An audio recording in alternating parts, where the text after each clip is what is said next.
আচ্ছা দেখো, প্রয়োগ 7 আর 8 এই দুটো তোমাদের এখানে করতে হবে। আগের দিন উপপাদ্যগুলো হয়ে গেছিলো, আজকে আমি শুধু দুটো প্রয়োগ আছে, এই দুটো প্রয়োগ করলেই হবে, অন্যগুলো করার তোমাদের প্রয়োজন নেই। দেখো 7 নম্বর প্রয়োগটা তোমাদের বইতে কত নম্বর আছে আমি জানি না, আমার বইতে 7 নম্বর আছে। যে প্রমাণ করো দুটো ত্রিভুজের দুই মধ্যমা সমান হলে ত্রিভুজটি সমদ্বিবাহু ত্রিভুজ। আবার বলছি, প্রমাণ করো ত্রিভুজের দুটি মধ্যমা একটি ত্রিভুজের দুটি মধ্যমা সমান হলে ত্রিভুজটি সমদ্বিবাহু ত্রিভুজ হবে। তাহলে ধরো এবিসি আমি একটা ত্রিভুজ নিলাম, যার বিই এবং সিএফ দুটি মধ্যমা। আমাদের বলে দিয়েছে কি বিই ইকুয়াল টু সিএফ হলে ত্রিভুজটাকে আমাদের এবিসি ত্রিভুজটাকে আমাদের সমদ্বিবাহু দেখাতে হবে। তাহলে আমরা কি দেখছি যে মধ্যমা দুটো পরস্পরকে তাহলে কি করবে, একটা বিন্দুতে ছেদ করেছে, এই বিন্দুটার নাম দিলাম আমরা জি। আমরা জানি ত্রিভুজের মধ্যমা ত্রিভুজকে কি করে, ত্রিভুজ এই সিএফটা যখন একটা মধ্যমা, তাহলে সিএফটা কি করছে, একে দুটো সমান খণ্ডে ভাগ করছে। তাহলে আমরা বলতে পারি এএফ ইকুয়াল টু বিএফ। ঠিক একইভাবে আমরা আবার বলতে পারি এই ইকুয়াল টু বিই, এই ইকুয়াল টু ইসি, কারণ যেহেতু এটা বিটা মধ্যমা দুটো সমান খণ্ডে ভাগ করেছে। আর কি বলতে পারি, আমরা কি জানি যে এই যে মধ্যমাটা জি বিন্দুতে কি হয়, দুটো খণ্ডে ভাগ হয়। প্রথম খণ্ডটা হচ্ছে দুভাগ, পরের খণ্ডটা এক ভাগ। তাহলে এই যে এফজি অংশটা, এফ বা জিএফ অংশটা কি হচ্ছে, এই পুরোটার 1/3 অংশ, তাই তো সিএফ। ঠিক একইভাবে বলতে পারি ইজি ইকুয়াল টু কি 1/3 অফ বিই বলতে পারি। কিন্তু আমাদের বলে দিয়েছে এই দুটো অংশ সমান, তাহলে এই দুটো অংশ যদি সমান হয় তাহলে এদের এই অর্ধেকটাও, এই 1/3 অংশটাও সমান হবে। তাহলে এখান থেকে আমরা এই দুটোর এই রিলেশন পাচ্ছি। আর বলে দিয়েছে বি ইকুয়াল টু সিএফ, তাহলে এখান থেকে আমরা কী পাচ্ছি, জিএফ ইকুয়াল টু ইজি। এবার আমরা দুটো ত্রিভুজ নেব। দেখো দুটো ত্রিভুজ নিলাম হচ্ছে এফ জি বি, অর্থাৎ এই ত্রিভুজটা আর এই ত্রিভুজটা। এই দুটো ত্রিভুজের আমরা কি পাচ্ছি, এই বাহুটা সমান, এই কোণটা আর এই কোণটা কি কোণ হবে, বিপ্রতীপ কোণ, তাই তো। তাহলে এই অংশটা আর এই অংশটা যদি সমান হয় তাহলে এই বাকি অংশ দুটোও সমান হবে, খুব স্বাভাবিক কথা। মানে আমি বলছি আমাদের বলে দিয়েছে বিই ইকুয়াল টু সিএফ, আমরা প্রমাণ করলাম জিএফ ইকুয়াল টু ইজি, প্রমাণ করলাম তো। এই খণ্ডটা আর এই খণ্ডটা সমান প্রমাণ করলাম, এ সমান, তাহলে এই যে বাকি দুটো অংশ পড়ে থাকছে, এই অংশটার এই অংশটা, মানে বিজি আর সিজি, এরাও তাহলে সমান হবে, তাই তো। তাহলে আমরা বলতে পারি বিজি ইকুয়াল টু সিজি। তাই যদি হয় তাহলে ত্রিভুজ দুটো সর্বসম, বিপ্রতীপ কোণ সমান, এই বাহুটা সমান, এই বাহুটা সমান। তাহলে আমরা বলতে পারি কি ত্রিভুজ দুটো সর্বসম। ত্রিভুজ দুটো যদি সর্বসম হয় তাহলে তাদের অনুরূপ বাহুগুলো সমান, তাহলে এই বাহুটা আর এই বাহুটা সমান, তাই তো। তাহলে এই বাহুটা যদি সমান হয় তাহলে মধ্যমা কি করে, এই বাহুটা আর এই বাহুটা সমান। আমরা এর আগে কি বলেছি যে এই বাহুটা আর এই খণ্ডটা সমান, এই খণ্ডটা আর এই খণ্ডটা সমান, যেহেতু মধ্যমা। তাহলে এই বাহুটা যদি সমান হয় তাহলে এই বাহুটা আর এই বাহুটাও সমান হবে, খুব স্বাভাবিক কথা। তার কারণ কি, এফটা হচ্ছে এ বি এর মধ্যবিন্দু, ইটা হচ্ছে এসি এর মধ্যবিন্দু। তাহলে এই বাহুটা আর এই বাহুটা সমান আমরা বলতে পারছি। হাফ খণ্ড যখন সমান, তাহলে পুরো খণ্ডটা সমান। তাহলে এই ত্রিভুজের দুটো বাহু যদি সমান হয়, ত্রিভুজ দুটোকে কি বলতে পারি, সমদ্বিবাহু ত্রিভুজ বলতে পারি। প্রয়োগ 8টা দেখো, এই প্রয়োগ 8টা কিন্তু আসে পরীক্ষায় এবং শর্ট কোশ্চেনেও কাজে লাগে। কি বলছে, এই যদি একটা ত্রিভুজ হয় এ বি সি, যদি একটা ত্রিভুজ হয় তার বিই এডি আর সিএফ তিনটে মধ্যমা, যারা পরস্পরকে জি বিন্দুতে ছেদ করলো, তাই তো। আমাদের প্রমাণ করতে হবে ত্রিভুজ জিবিসি ইকুয়াল টু 1/3 অফ ত্রিভুজ এবিসি, আর ত্রিভুজ জিবিডি ইকুয়াল টু 1/6 অফ ত্রিভুজ এবিসি। ঠিক আছে, এটা আমাদের প্রমাণ করতে হবে। আচ্ছা, এখানে এই যে মধ্যমা কি করে, ত্রিভুজকে দুটো সমান খণ্ডে ভাগ করে, তাই তো? আমরা এর আগে দেখেছি যে মধ্যমা ত্রিভুজকে কী করছে, দুটো সর্বসম ত্রিভুজে ভাগ করছে। তাহলে মধ্যমা যদি ত্রিভুজকে দুটো সর্বসম ত্রিভুজে ভাগ করে, তাহলে এখান থেকে আমরা কি পাচ্ছি, যে এই জিডি মধ্যমা ত্রিভুজকে দুটো সমান খণ্ডে ভাগ করেছে, এবি আর এবিডি আর এসিডি, তাই তো? তাহলে একে যদি দুটো সমান খণ্ডে ভাগ করে থাকে, তাহলে এই যে জিবিসি, এই জিবিসি ত্রিভুজের আবার জিডি মধ্যমা, এই ছোট্ট ত্রিভুজটা এর আবার দুটো জিডি মধ্যমা, তাহলে জিডি মধ্যমা কী করছে, একে দুটো সমান খণ্ডে ভাগ করছে, জিবিডি আর জিসিডি। ঠিক আছে, তাহলে এই পুরো ত্রিভুজ থেকে যদি আমি এই খণ্ডটা বাদ দিই, আমি কি বলছি দেখো, ত্রিভুজ এবিসি থেকে যদি এবিডি থেকে যদি আমি জিবিডি অংশটা বাদ দিই, ইকুয়াল টু ত্রিভুজ এসিডি থেকে যদি আমি ত্রিভুজ জিডিসি অংশটা বাদ দিই, তাহলে কি পড়ে থাকে, ত্রিভুজ A B G equal to ত্রিভুজ এ সি জি, এই অংশটা পড়ে থাকে, তাই তো? তাহলে আমরা কি পাচ্ছি, এই বড় দুটো ত্রিভুজ সমান, আবার এই ছোট দুটো ত্রিভুজও সমান, আবার এই পুরো ত্রিভুজটাও সমান। তার মানে এই অংশটা, এই অংশটা আর এই অংশটা, এই তিনটে অংশকে আমরা সমান প্রমাণ করতে পারি। একইভাবে যদি ধরো আমি এই দুটোকে দেখালাম, এবার যদি আমরা বিই মধ্যমা নিই, বিই মধ্যমা নিলে কি হলো, ত্রিভুজটা ঘুরে গেল, তখন এই দুটো ত্রিভুজকে যদি পুরোটা থেকে বাদ দেই, তাহলে আবার এই দুটোকে সমান দেখাতে পারি। তার মানে আমরা কি দেখাতে পাচ্ছি, আলটিমেট ত্রিভুজ এবিজি ইকুয়াল টু ত্রিভুজ জিসিজি ইকুয়াল টু ত্রিভুজ জিবিসি। তাহলে ত্রিভুজের এই বড় ত্রিভুজটা যদি এই তিনটে খণ্ড সমষ্টি হয়, তাহলে এই একটা খণ্ড কি হবে, বড় ত্রিভুজের 1/3 হবে, খুব স্বাভাবিকভাবে। ঠিক আছে, এবার দেখো এই যে ছোট ত্রিভুজটা জিবিডি, সে কি হচ্ছে, জিবিডি ইকুয়াল টু 1/2 অফ ত্রিভুজ জিবিসি, বলতে পারি তো? মধ্যমা একে দুটো সমান খণ্ডে ভাগ করছে, তাহলে জিবিডি কি হবে, এই পুরো ত্রিভুজটার হাফ, জিবিসির হাফ। আর জিবিসি আমরা কি পেয়েছি, 1/2 ইন্টু 1/3 অফ ত্রিভুজ এবিসি, তার মানে হলো 1/6 অফ ত্রিভুজ এবিসি। ঠিক আছে, এই প্রমাণটা কিন্তু ভালো করে পড়ব। এবারে দেখো পরের পাতায় কি আছে,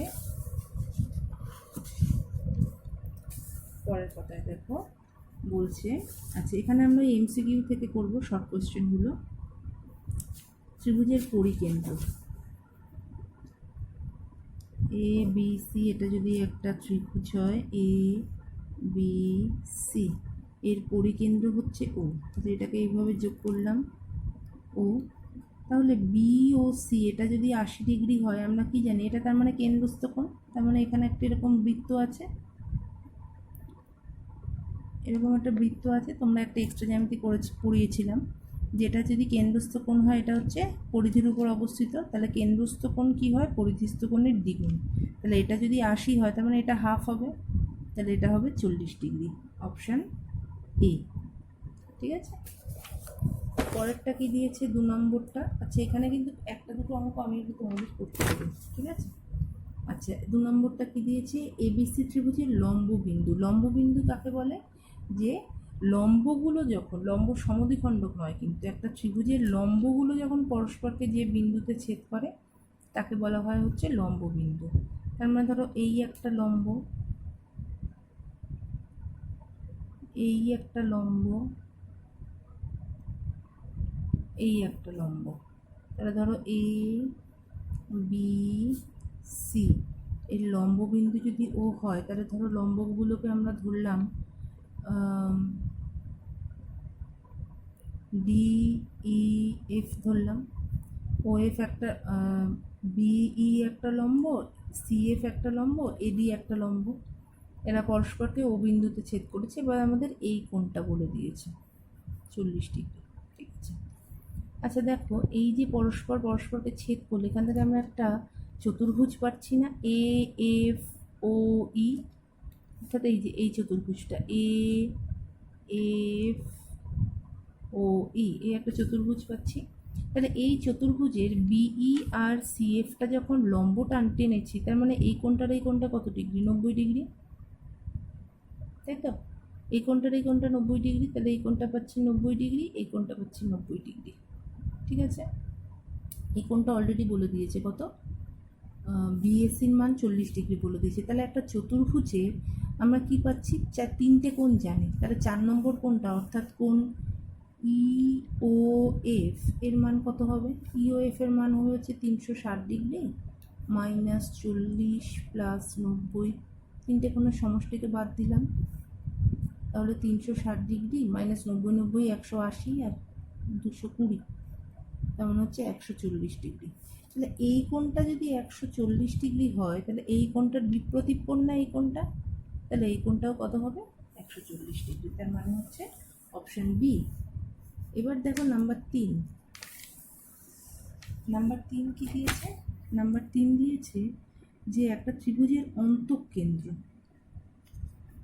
এই ধরো একটা যদি ত্রিভুজ এবিসি নেই, অন্তঃকেন্দ্র মানে কি, ভেতরে আছে বৃত্তটা, তাই তো? তাহলে অন্তঃকেন্দ্রটা ছবিটা এরকম, এ, এটা যদি ও হয়, এ বি সি, অন্তঃকেন্দ্রটা হচ্ছে এই বিএসির মানটা দিয়েছে 40 ডিগ্রি। তাহলে কি হবে অন্তঃকেন্দ্র? দেখো আমরা এই যে যখন অন্তর্বৃত্ত আঁকি, যে অন্তঃসমদ্বিখণ্ডকটা যখন প্রমাণ করি, তখন কি প্রমাণ করি, যে এই কোণটাকে দুটো সমান খণ্ডে ভাগ করেছে, তাই তো?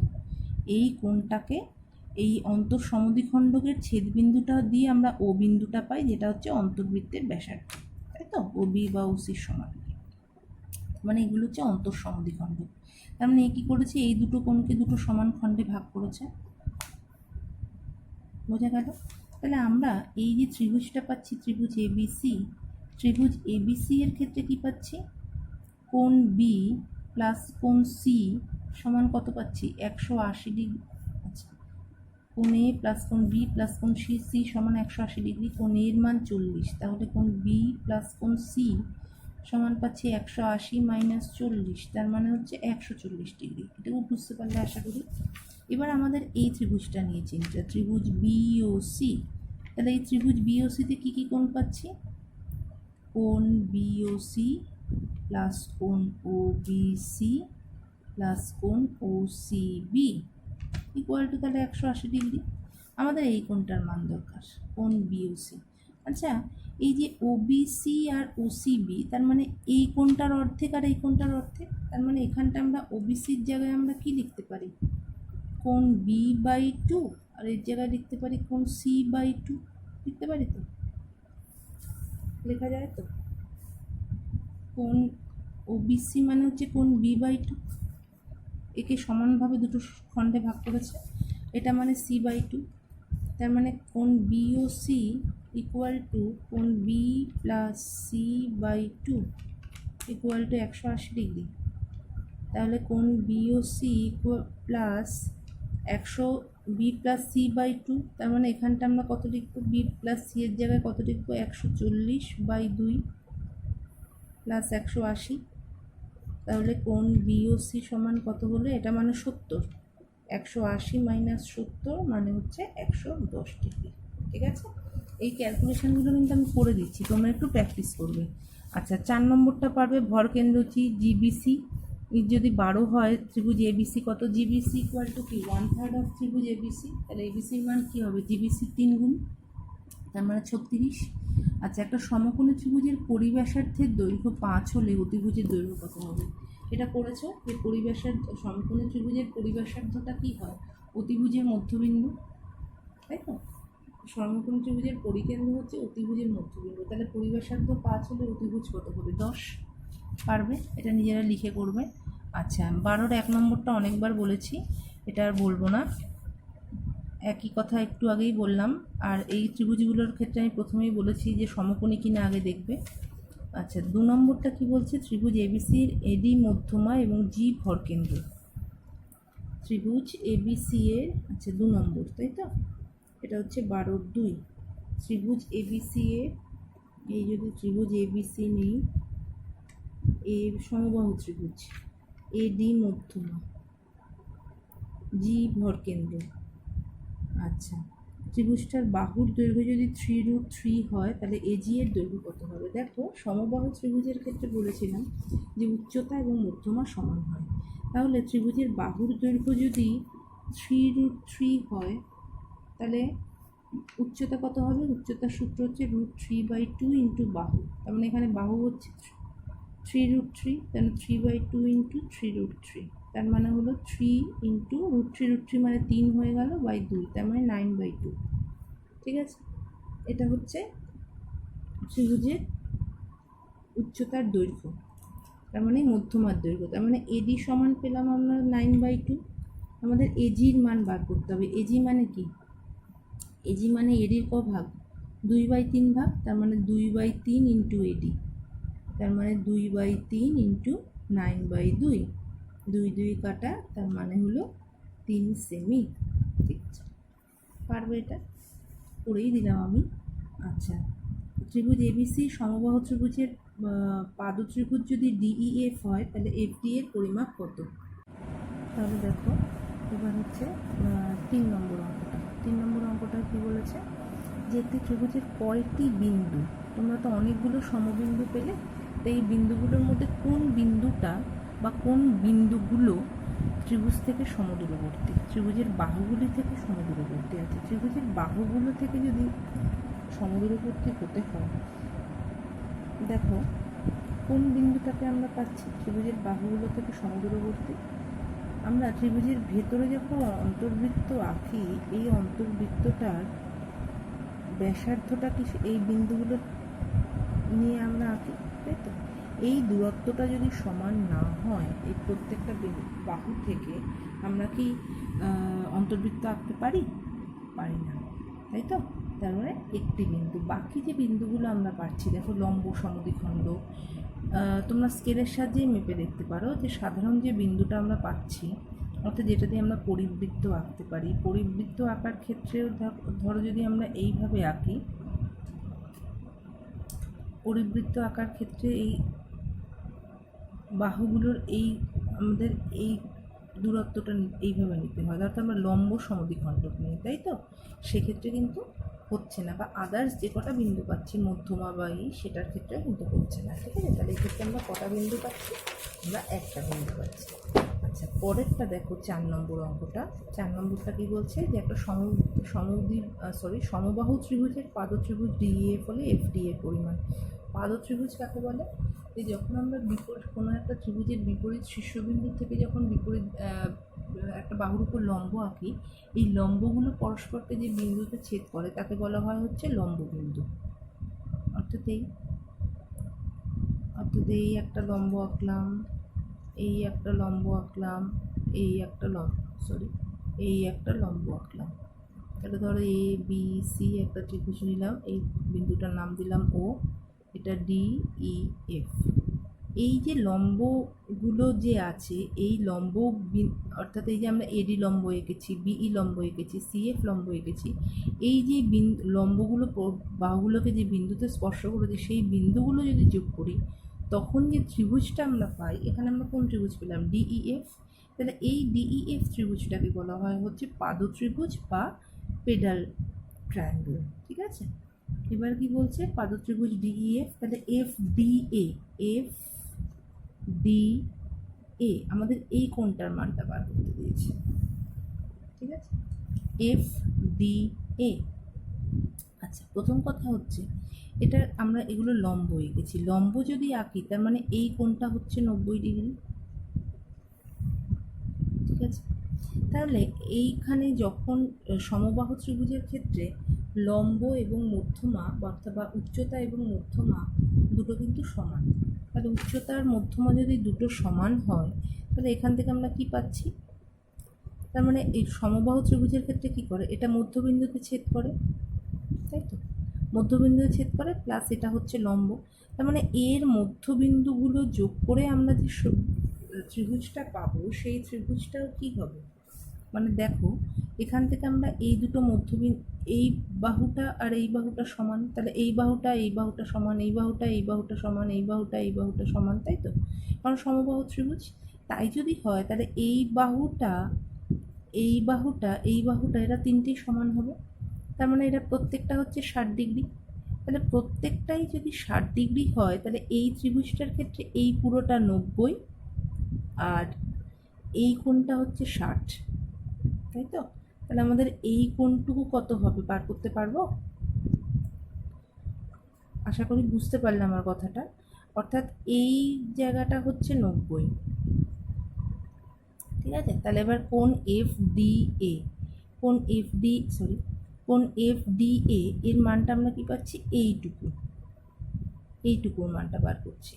তাহলে এই পুরোটা, এইটা তো লম্ব, তাহলে এইটা 90 ডিগ্রি, আর ঠিক একইভাবে এটা 90 ডিগ্রি। তাহলে এইটুকু যদি 60 ডিগ্রি হয় তাহলে এই অংশটা 90, এই অংশটা 90, এই মাঝখানেরটা 60, তাই তো। তাই যদি হয়, কারণ সমবাহু ত্রিভুজ, তাহলে এই 60টাকে কী করেছে, সমদ্বিখণ্ডিত করেছে। তাহলে এক একটা খণ্ড কত ডিগ্রি হচ্ছে, 30 ডিগ্রি। বুঝতে পারলে?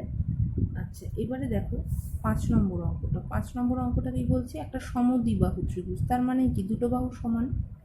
সমদ্বিবাহু ত্রিভুজ হলে দুটো বাহু সমান, দুটো কোণ সমান। কোণ এ বি সি, এই কোণটা সমান, এই কোণটা সমান, আর তাহলে এই বাহুটা সমান, সমান বাহুর বিপরীত কোণ সমান হয়। এডি মধ্যমা, আচ্ছা এডি মধ্যমা, AD equal to half of BC. যদি এবি ইকুয়াল টু √2 হয়, এই বাহুটা যদি √2 হয়, তাহলে ত্রিভুজটির পরিব্যাসার্ধের দৈর্ঘ্য কত, ত্রিভুজটির পরিব্যাসার্ধের দৈর্ঘ্য কত, তাই তো। তাহলে এই কোণটা আর এই কোণটা সমান, এডি যখন এডি মধ্যমা, খুব স্বাভাবিকভাবে মধ্যমা মানে বিসির হাফ হবে।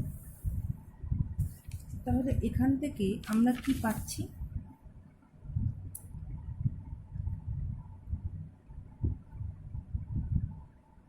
এটা যখনই আমরা মধ্যমা আঁকলাম সমদ্বিবাহু ত্রিভুজের ক্ষেত্রে, সমান বাহু বাদ দিয়ে বাকি যে বাহুটা থাকে তার ক্ষেত্রে, অর্থাৎ এই দুটো বাহু বাদ দিয়ে বাকি বাহুটার ক্ষেত্রে কিন্তু মধ্যমার উচ্চতা সমান হয়, তাই তো। তাহলে এখানটা আমরা বিডি ইকুয়াল টু বিসি এটা বলতে পারি। তাহলে এইটা তার মানে মধ্যবিন্দুতে ছেদ করেছে, তাহলে এটা হচ্ছে 90 ডিগ্রি। বোঝা গেল? তাহলে আমরা কী পেয়েছিলাম, যে এটা হচ্ছে √2, তাহলে সমদ্বিবাহু ত্রিভুজ হলে এটা √2 হলে এটা √2। এবার আমাদের কি বলেছে, AD equal to half of BC. তাহলে এডি ইকুয়াল টু যদি হাফ অফ বিসি হয়, তার মানে আমরা কি পাচ্ছি, সমদ্বিবাহু ত্রিভুজের ক্ষেত্রে কি হচ্ছে, মধ্যমার উচ্চতা সমান, তার মানে এটা 90 ডিগ্রি হলে এটাও 90 ডিগ্রি। তাহলে এডি ইকুয়াল টু যদি হাফ অফ বিসি হয়, তার মানে এডিটা কি হচ্ছে, বিসির অর্ধেকের সমান। আবার যেহেতু এটা আমরা মধ্যমা, তাহলে বিডি ইকুয়াল টু ডিসি পাচ্ছি তো, যেহেতু মধ্যমা বিডি ইকুয়াল টু ডিসি। তাহলে এডি যদি বিসির অর্ধেকের সমান হয়, তাহলে আমরা বলতে পারি এডি ইকুয়াল টু বিডি, আবার বলতে পারি এডি ইকুয়াল টু ডিসি, এটা বলতে পারি। তাহলে এই দুটো ত্রিভুজের ক্ষেত্রে আমরা পাচ্ছি এই কোণটা 90 ডিগ্রি, যেহেতু লম্ব, বা বলেছি এই লম্ব আর মধ্যমার উচ্চতা সমান, উচ্চতা মানে লম্ব। তাহলে এইটা যদি 90 ডিগ্রি হয়, এই বাহুটা আর এই বাহুটা যদি সমান হয়, তাহলে আমরা কি বলতে পারি, এটা একটা সমকোণী সমদ্বিবাহু ত্রিভুজ। তাহলে সমকোণী সমদ্বিবাহু ত্রিভুজের যদি লম্ব আর ভূমিটা সমান হয়, তাহলে কি হচ্ছে বাবা, এই কোণটা আর এই কোণটা সমান হচ্ছে। তাহলে এটা যদি 90 হয়, তাহলে এটা 45, এটা 45। ঠিক একইভাবে এই ত্রিভুজটার ক্ষেত্রে এটা 45 আর এটা 45, বলতে পারি তো। তার মানে এই কোণটা কত দাঁড়ালো, কোণ বিএসি দাঁড়ালো কত, 90 ডিগ্রি। তাহলে কোণ বিএসি যদি 90 ডিগ্রি হয়, তাহলে এটা হচ্ছে অতিভুজ, তাহলে আমরা বিসির মান কত পাচ্ছি?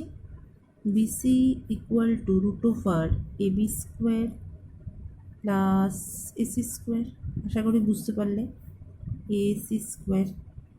এবার এবির মান হচ্ছে √2 স্কোয়ার, এসির মানও হচ্ছে √2 স্কোয়ার। তার মানে হলো √2 মানে 2 + 2, তার মানে হচ্ছে 4, তার মানে হচ্ছে 2 সেমি। সেমি আছে তো? হ্যাঁ, 2 সেমি যদি হয় তাহলে এর ব্যাসার্ধ কত? তার মানে বিডি ইকুয়াল টু কত হলো? 2/2 ইকুয়াল টু 1 সেমি। ঠিক আছে? তাহলে এই পর্যন্ত তোমাদের আমি ম্যাক্সিমাম অঙ্কগুলো আমি করেই দিলাম। তোমরা এগুলো একটু নিজেরা করবে, কোথাও যদি বুঝতে না পারো তো জিজ্ঞাসা করবে।